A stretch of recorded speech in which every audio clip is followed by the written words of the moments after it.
Hi, thank you for joining me in this video. I'm hoping this video is going to be the first of many in a video series where once a week or whenever I can manage it, I sit down and try and write some music. So hopefully it's going to be quite interesting for you watching to see my songwriting process. But for me, it's going to also help me break out of a little bit of a dry spell of creativity recently. I've been finding a bit of lack of motivation to sit down and work on something new, and having you here with me, I'm looking at a webcam, but having you here with me is kind of hopefully going to inspire me to, I don't know, try and write something, really. Try and break out of a little bit of writer's block and see what comes out. Today, this is all I have so far.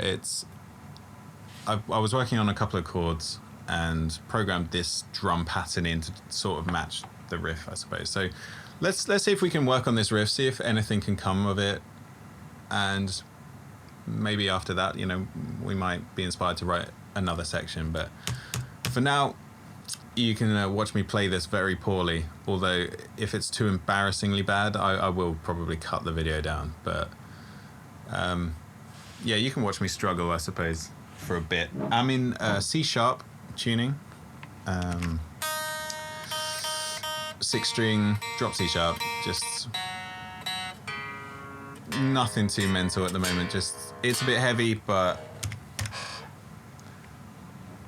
I don't even know what I was talking about. Sorry, I can't multitask. I was trying to tune and talk to you.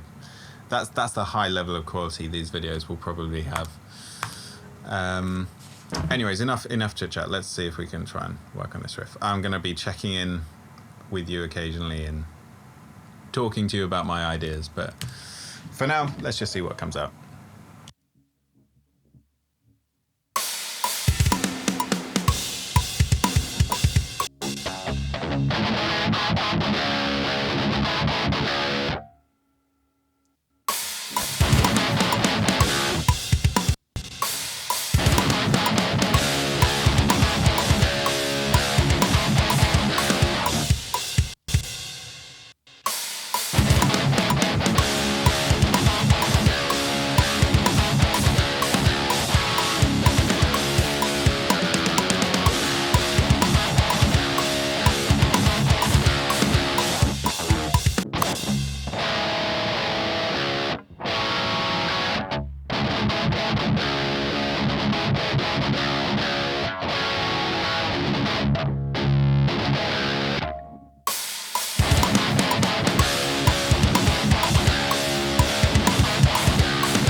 So as you can see, I'm a bit rusty. It's been a while. I've got the idea in my head, but I just can't really get the hands working at the moment. And it's not exactly a usual pattern either. It is quite all over the place, as the technical term would be. And yeah, it's good though. I can see where it's going. I quite like the intention of it. So, right, let's get back to it.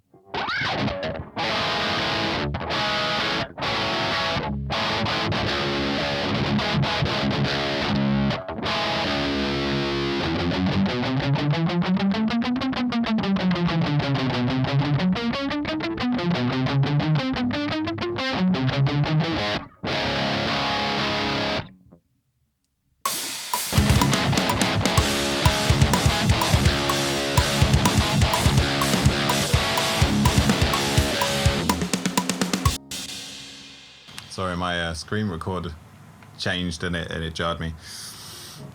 First excuse of many.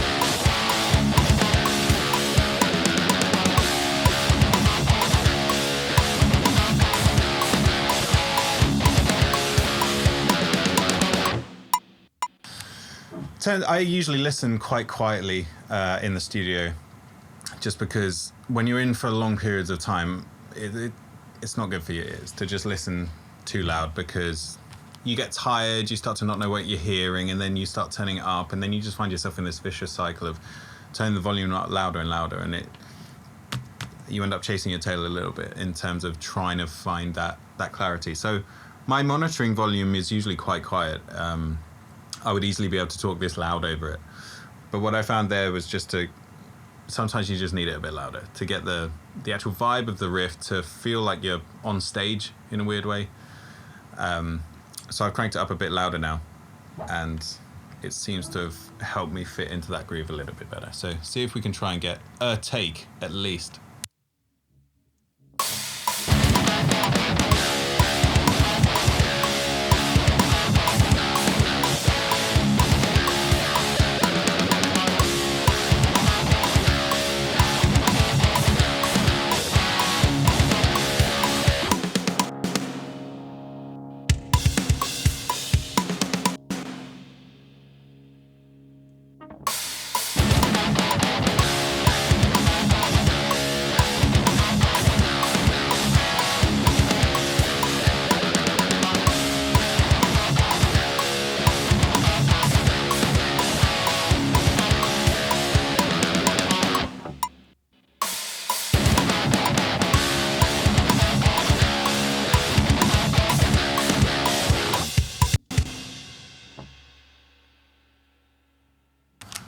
Just gonna see what it's like with the metronome at double speed. Sometimes that can also help if you're struggling a little bit with falling into the groove. Sometimes it's better to have more reference points in terms of timing, especially on a syncopated riff like this one. Okay.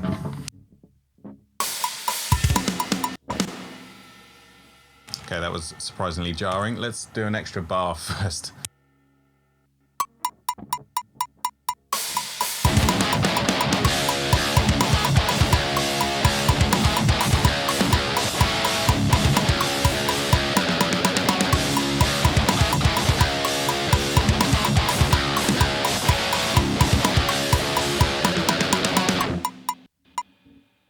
So yeah, for me, a lot better, a lot easier to get into that riff now. That take wasn't too bad, but let's get a couple of cleaner ones.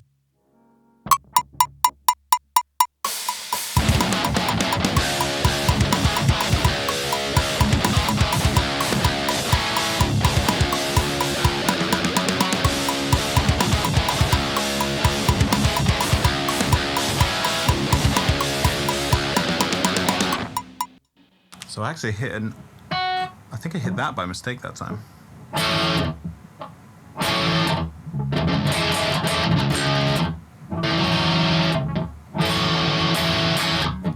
Yeah, that's way nicer. Okay, that was a happy little mistake. See if we can try and match that on the second time, maybe. Just to have a bit of variation, because it's a copy-paste riff, really, and I don't like that. So if we can make that second time slightly different, that's always a bit more exciting for me. And once we've got this in place, there's a couple of other little tricks we can use to make it a bit more exciting the second time around. So for now, that one extra note might even be enough to keep it a bit more exciting. Let's give it another little tune up while we're here.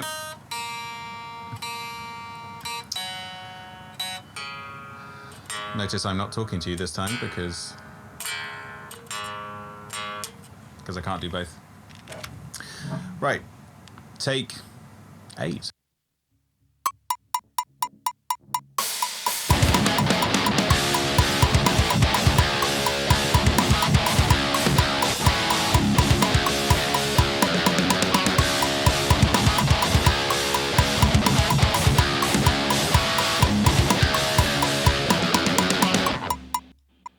And of course I forgot to do what I said I was going to.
This is a classic thing that happens to me all the time, where I've almost got the take. It's almost perfect, and then just I can't play it at all anymore, and I can't even remember it. So I feel like I get to a point where it's nearly there, 95% or whatever, and then I come all the way back down to starting again. But it's so much better to continue on again and relearn it, re-get better at it, because if you stuck with that 95% take, it's 95%. It needs to be 100, and if that takes a bit longer, it takes a bit longer to get it right. But that's just something that happens to me all the time, and maybe I used to get frustrated by that, but really frustration is only going to slow you down more. So for me, anytime I start to feel a bit annoyed, I actually just play something totally different for a bit, or just stop for like 10 seconds to have a conversation with you guys. And that's usually enough to just kind of reset and not get stuck in that loop.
I was just seeing if there's a different inversion of that chord there that we could use instead, but for now, let's continue on with this one.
Anyone else getting bored of this riff yet?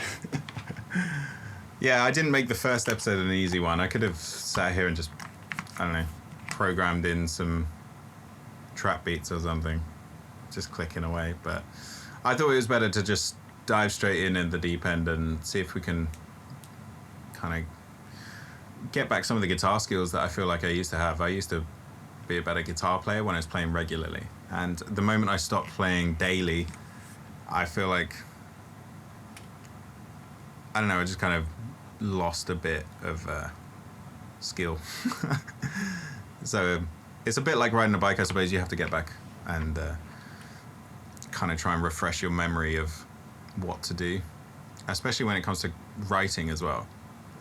Some of my most creative ideas were after doing lots of stuff. So you've got so much inspiration from everywhere, but when you don't write often enough, you just kind of, you start resorting to the same old chords or the same old patterns, and it's better to start pushing the direction, you know, out there a bit more.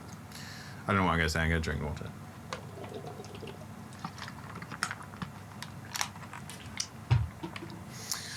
Okay, let's see what we can do.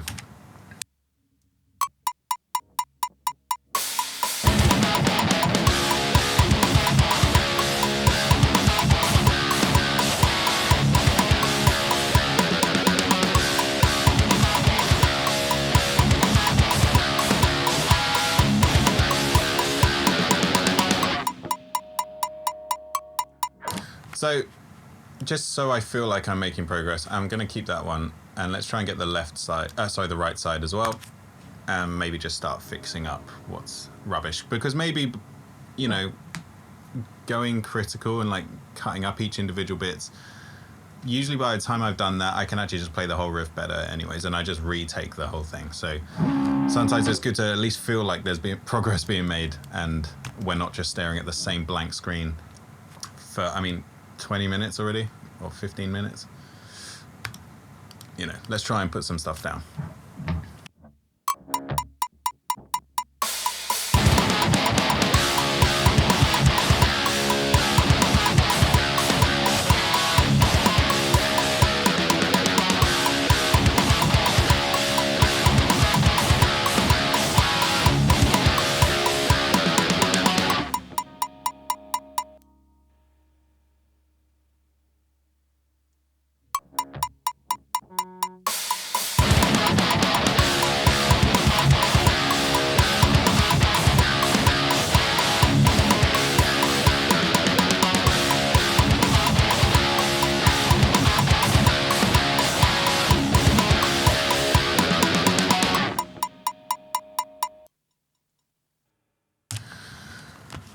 Right, so let's get our mind working differently for a bit, and instead of playing, let's just start listening and seeing how bad this is.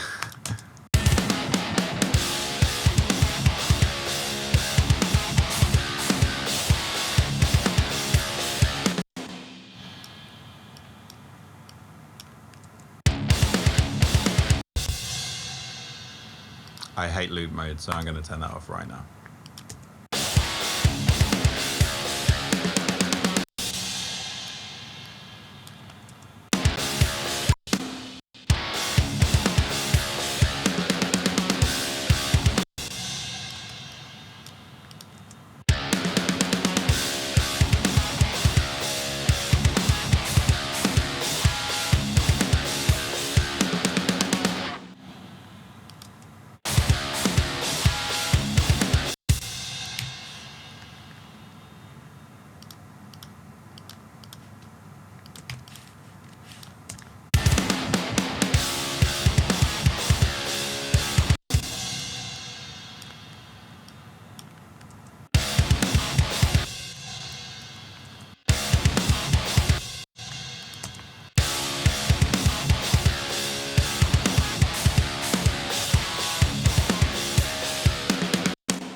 Okay, let's come back, record another take or so, and fill in these gaps.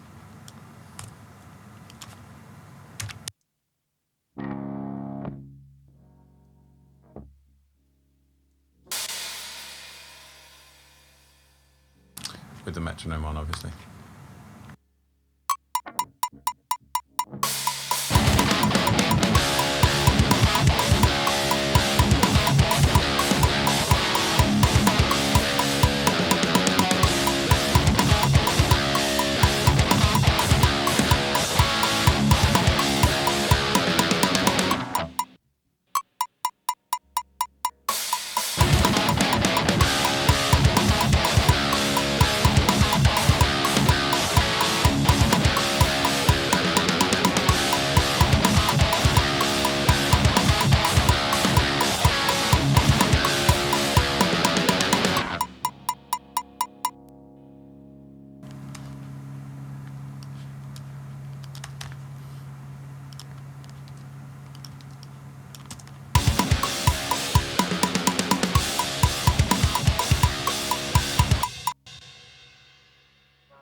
Okay, right, for the time being, I don't want to hear this riff anymore on guitar. So let's switch to the bass and just try and make it a little bit more exciting with that low end coming in. But this is the kind of usual approach I have to writing. I mean, that's been about half an hour or nearly. Probably less if I cut it down, depending how much I thought that was annoying, hearing that riff over and over. But that's pretty much how I write. I sit down and I hear the idea and I just kind of keep playing at it until I can get it better. But I know that this is just a demo. If that, it's probably just going to be a riff if I can't think of anything else. And, you know, if it ever becomes a song, it'll probably be very different to this. So I know the performance doesn't have to be perfect, but at the same time, to try and convey the message of, or the intent of the riff, I think you have to play it pretty well, ideally brilliantly, but I'm not brilliant. So if I can get it to a point where maybe I hear this again in 3 years' time, at least I can still work out what it was meant to be, and if it's recorded well and we've got the DIs there, and you know, I'm just thinking long term, because maybe this is good. Who knows what this will turn into someday. But yeah, it is time consuming. That's the other thing. I know I could copy and paste as well, but the whole point of this was also to try and get back into the practice of guitar and play more, and it's kind of a bit too easy to edit everything now. So this is kind of guitar practice, songwriting, mix practice, everything in one. And I'm hopefully trying to just get back to an ability level that I used to be, or just can be, you know, trying to just expand and try and get better, which I think we all need to do. I don't know what I'm talking about, by the way. It's 10 to 3 in the morning, so maybe this is all nonsense, but maybe it will lead to some weird, wacky, hallucinogenic, sleep-deprived riffs a bit later. We'll see. Right, bass. Let's just switch over to a different cab for now. The profile we were just using there is based on our, this is Rogue Studios, by the way, in Wembley in London. We've got the EVH 5153 there, and that was channel 2. So it's modelled off of our own amp, profiled by Alessio. Thank you, Alessio. Sounds very good. The bass rig I like is this huge SVT.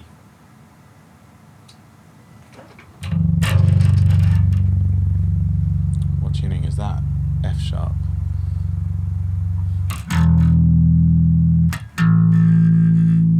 Okay. When it comes to bass, sometimes I like, this is a 5-string bass as well. Instead of tuning the E string down to C sharp, I like to tune the B string up to C sharp, because the tension is tighter, so the note is going to be more stable, and you can hit it harder and it will not go out of tune. Whereas tuning something down for me is always an odd one, because it means you're making the string weaker than what it was designed for.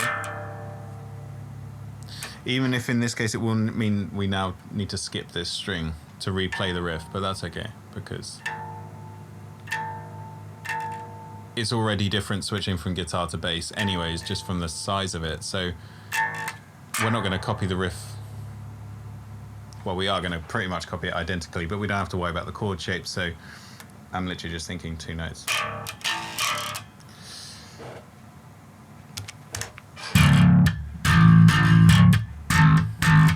I could actually tune this back up and that would be even easier, but no, I'm going to do this. Right. Let's just practice this a moment with the metronome that I always forget to do.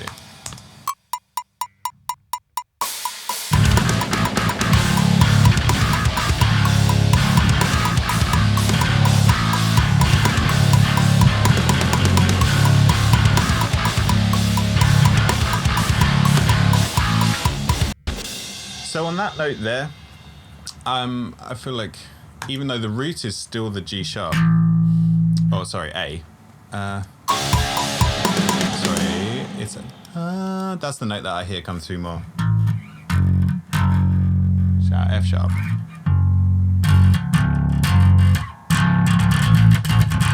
And maybe try playing it all on the lower string as well, but I feel like this is very honky. Let's try it again.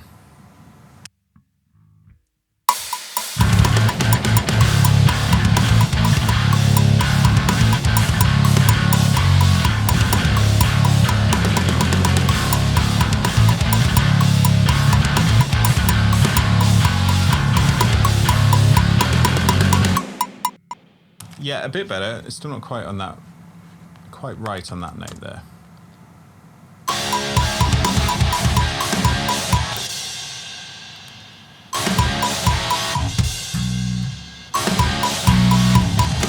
Maybe that one's nicer. The B. Flat? B. I was right the first time. I should have just believed in myself. Okay.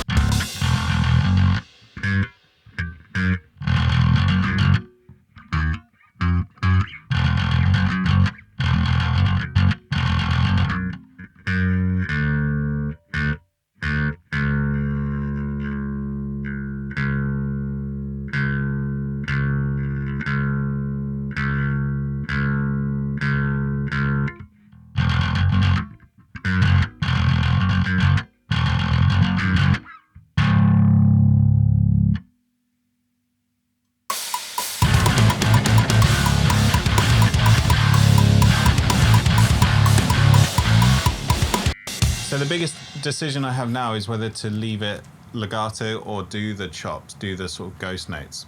Because the guitar does a sort of...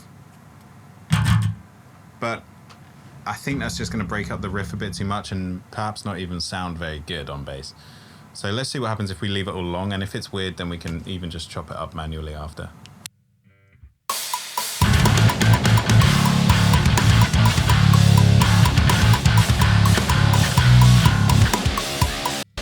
So as it goes, did the complete opposite of what I was going to say, of what I said, and I think it sounds pretty good actually.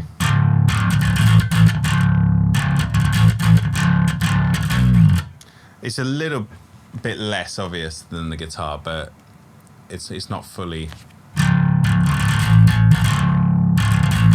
like straight notes the whole time. It's got a bit of ghost notes in there.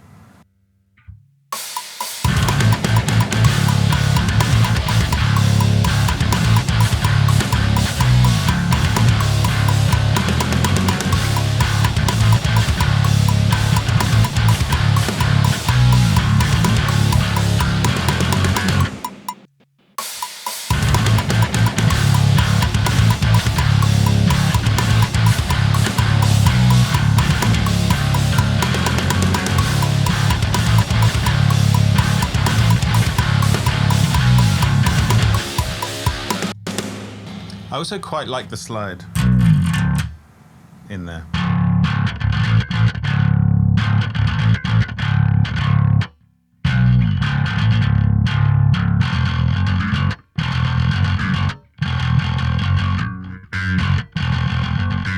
That's a hell of a string skip.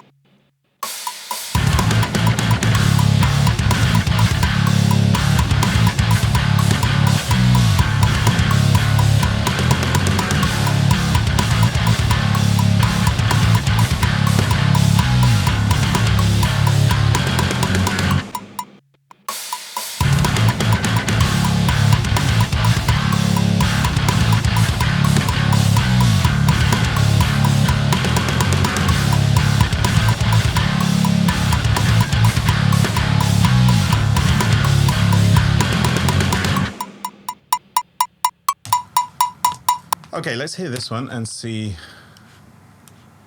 how much needs doing it to it.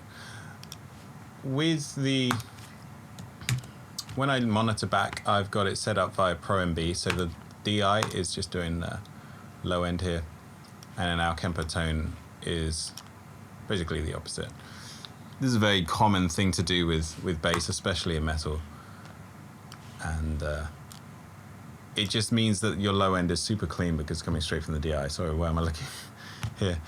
And you get all the grit from the top of the Kemper without it being kind of overwhelming in the low end. So here's the DI on its own, without the click, obviously.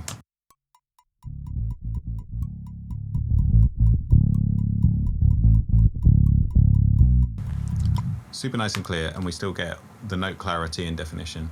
And then the Kemper tone is clanky.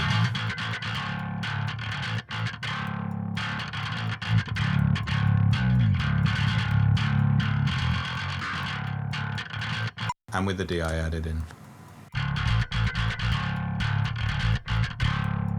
There's the added benefit here of having now our low end on a separate fader. So we can actually listen to the drums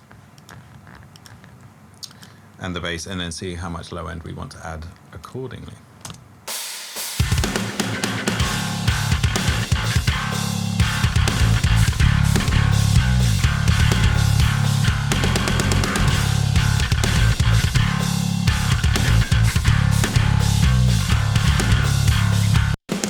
That sounds pretty nasty to me, and for tracking, that's the perfect level, I think. It's at this stage, I'm not thinking about mix, I'm just thinking of the vibe, just to get the energy, to get the best takes. So if it sounds like it's absolutely slamming, you're probably going to play better, and well, hopefully I'm going to play better.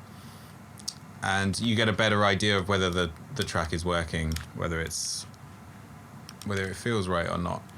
So it's always better to have a great tone off the bat. And nowadays, through things like Kemper and even amp sims and program drums, there's really no excuse not to have a great tone, even for tracking now.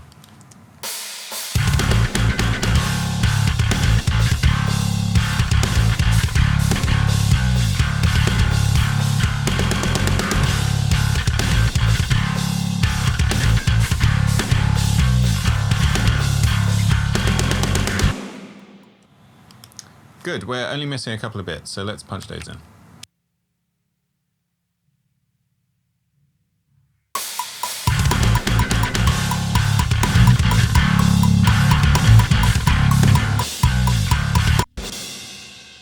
Where am I? Yeah, I have no idea what I'm doing. Let's go again.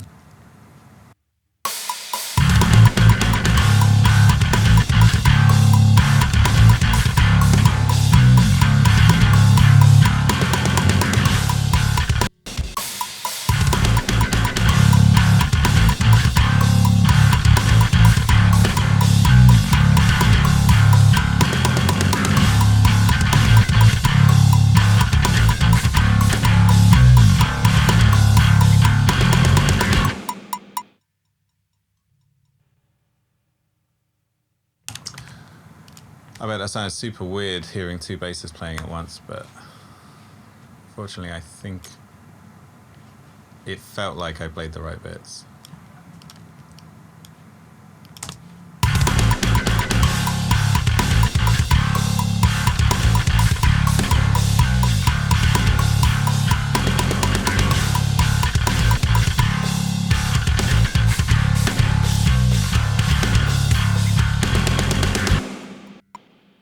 I'm very aware of how annoying that metronome is, so if you're watching, you've probably already stopped watching this video by now if it's that annoying. I do have a tendency to get used to it after a while. But where I can, I do try and remember to turn it off for you, so sorry. You're going to be dreaming of cowbells. Let's hit it with the guitars and maybe see if we can add any cool overdub layers, and see if we've got the beginning of a next riff, and then maybe that'll see us for this video. It's a good little introduction into, you know,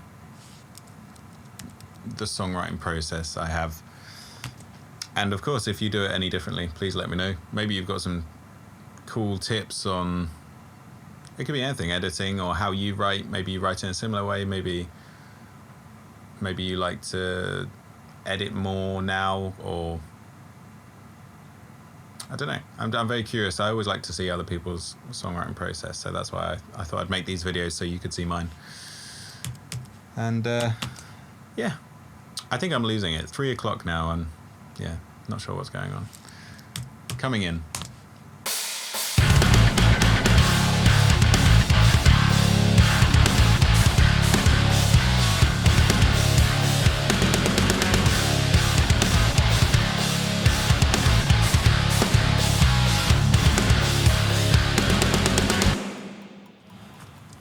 So actually, I'm not fully convinced on that note, but for now, let's just leave it. I don't want to think about it. Let's just try a single guitar down the middle, adding maybe an octave a note or something to give us a bit of straightness amongst this syncopation.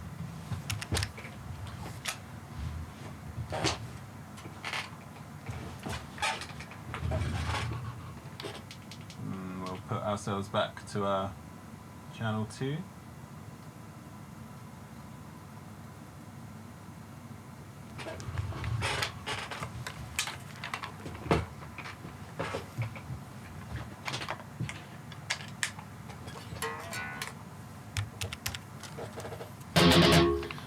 But let's roll off all the bass and yeah, something like that. Something a bit telephone effecty, because it doesn't need to be too loud. It's just something to pad out the rest of the riff.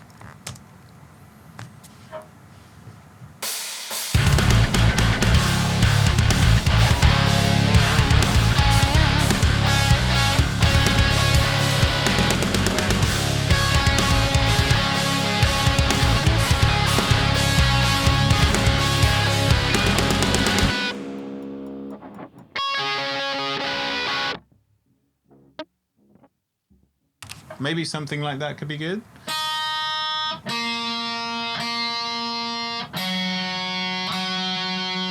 And this can get more complicated, but for now, let's start with a simplified version of it.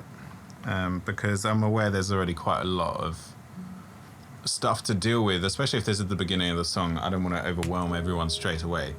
So, tuning is lovely on that note.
Syncing up the nasty bend with the big open chord, just to make it less pretty and a bit nastier.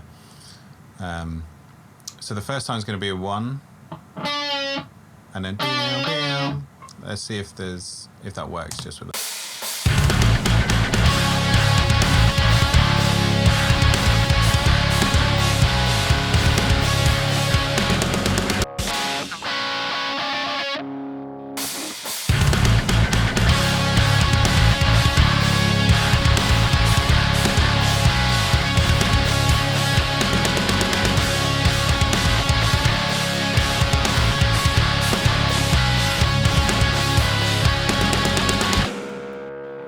we're getting there. I think I just need to figure out a couple more where the notes change, because I like, but at the moment I'm kind of just guessing.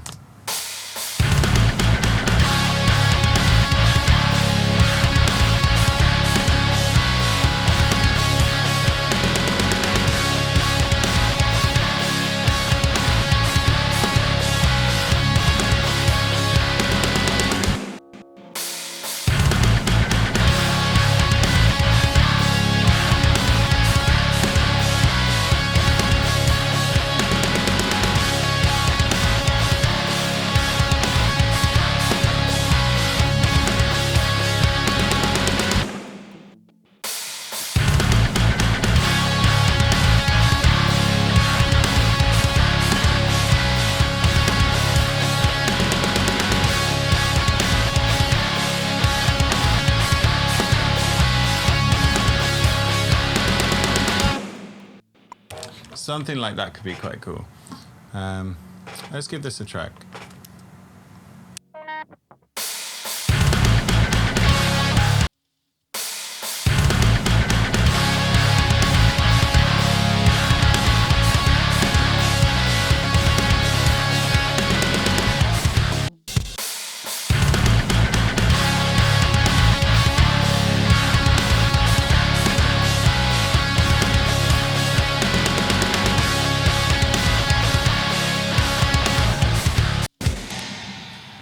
Let's try one more, and then I think we should add the lower octave as well, just so we hear more of that bend.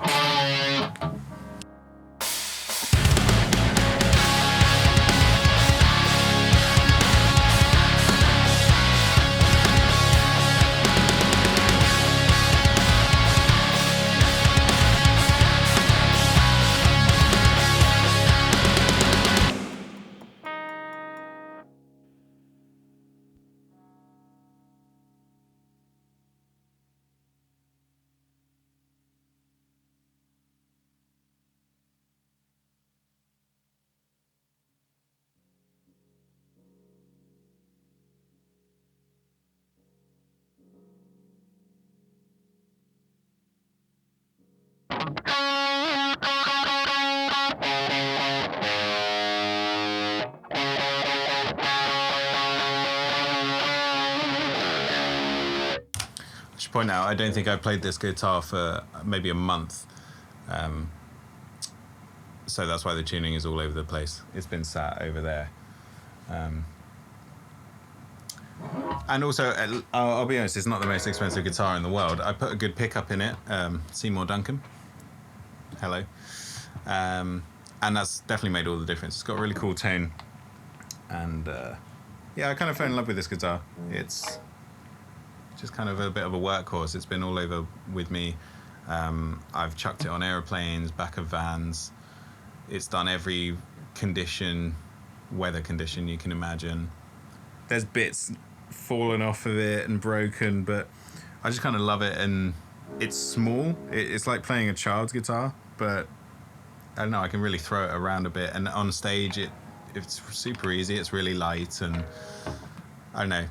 I keep coming back to this guitar, even though the pickup's made it better, but it's still not a high-end guitar by any means. But sometimes you just fall in love with an instrument, and it doesn't have to be 10 grand. You know, sometimes it's just how it feels and how it works with your playing. Okay, see if we can get this extra octave.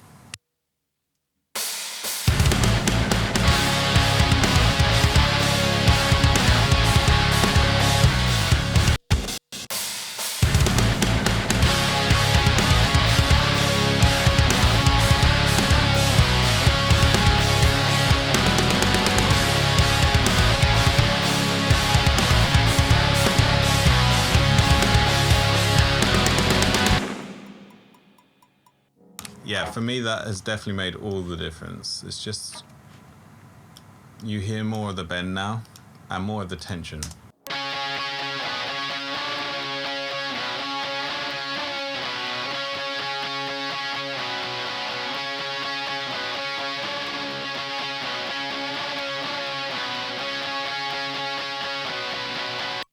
And actually that could be a very cool intro for us. If we give ourselves a little bit more time here, let's just chuck in an extra 10 bars or something.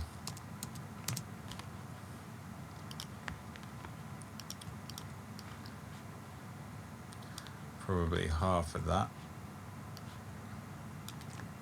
Damn it. Come on.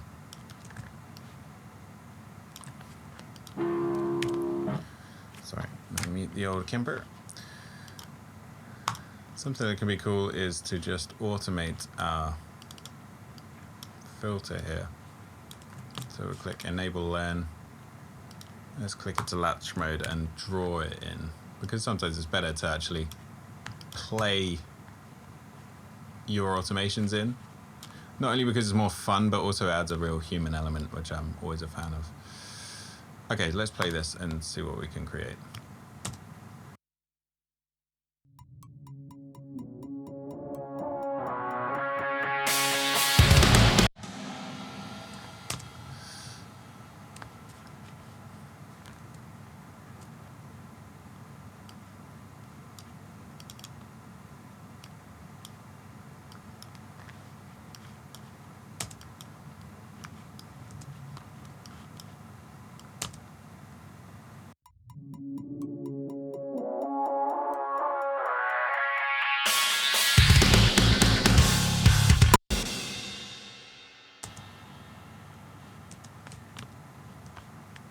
Okay, so I realized what I did wrong. Basically, I didn't set the other filter there to... Alright, let's just do it again. You, and we select Enable. Let's enable the Q as well, so we get our resonances. And let's do it one filter at a time. Stop trying to be clever. Start with the high cut.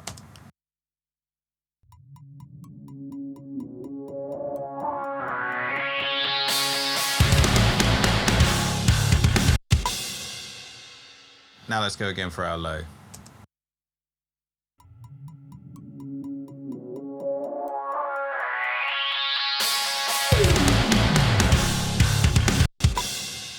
So I boosted the hell out of it there, and you got a real cool ooh noise, but to be honest, didn't necessarily hate it. Let's leave that for now. And maybe we can also chuck on some verb at the start. I'm really enjoying using Valhalla Room at the moment. Let's just see what this sounds like on its own. We can bypass it the moment that the riff kicks in. I'm aware I'm not making this easy for myself, but at the moment it's more just to kind of hear whether it even sounds good or not.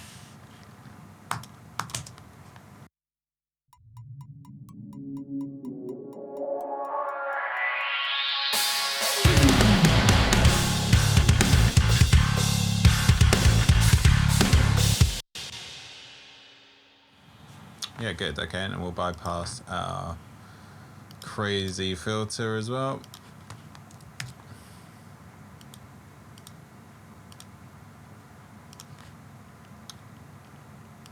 I quite like that woo though. And another thing we can do is actually set the output of this to be like, I don't know, -2 or something. So actually when we bypass it, we also get a little volume boost as well. Let's chuck in, just for good measure, a little bass drop there, because why would we not want one? Let's bring that in, bass drop best.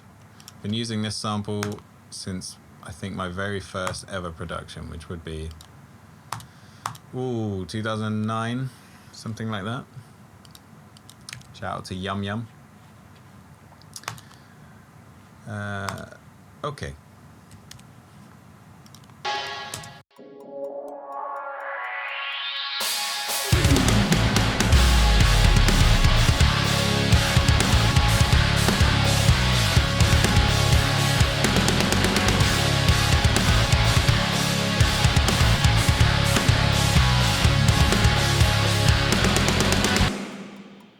I'm going to bring up the leads a little bit more here, and to compensate we can even drop down our Q3 volume. just because I want that intro to really hit when it comes.